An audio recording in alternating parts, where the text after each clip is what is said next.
Welcome to County Portal, your simple source for local government services and public records. Let's get started. So you got that dreaded notice from code enforcement, and after the initial frustration, one big question is probably burning in your mind: who called on me? Finding out who filed a complaint can be tricky, as most cities and counties have systems in place to protect the identity of complainants to encourage people to report issues without fear of retaliation. But it's not always impossible. Let's break down the steps you can take to try and find out who made that call. Your first and simplest step is to just ask.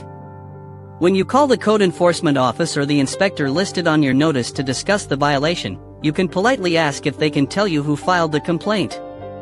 Be prepared for them to say no. They will most likely tell you the information is confidential or that the complaint was filed anonymously.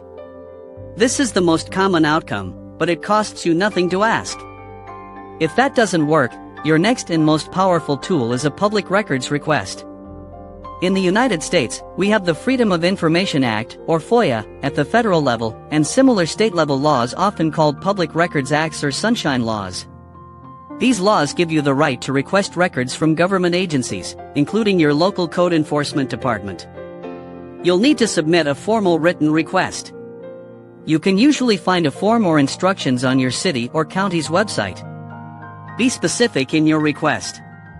Ask for all documents related to your case number or address, including the initial complaint form, any emails, and phone logs. Now, here's the catch: even if they provide the documents, they may legally be allowed to redact, or black out, the personal information of the complainant.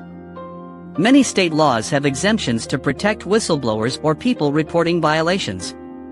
So while you might get the paperwork, the name you're looking for could be missing. It's not a guaranteed win, but it is your official right to try. If the official channels lead to a dead end, it's time to use some simple deduction. Think about your situation. Have you had any recent disagreements with neighbors? Arguments over a property line, a fence, parking spots, or noise are very common triggers for code enforcement calls. Consider the nature of the violation itself. Is the complaint about something in your backyard that only an immediate next door or back fence neighbor could see? Or is it about something in your front yard, like an unregistered vehicle or overgrown grass, that anyone walking by could have reported?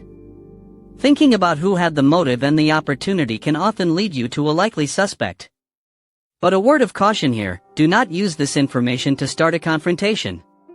It will only make the situation worse. The best course of action, regardless of who called, is to simply fix the violation.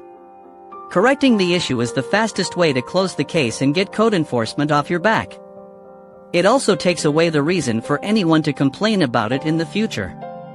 Dealing with this is stressful, but focusing on the solution is always better than focusing on revenge. Thanks for watching. If you found this information helpful, please hit that subscribe button for more videos that help you navigate these kinds of situations.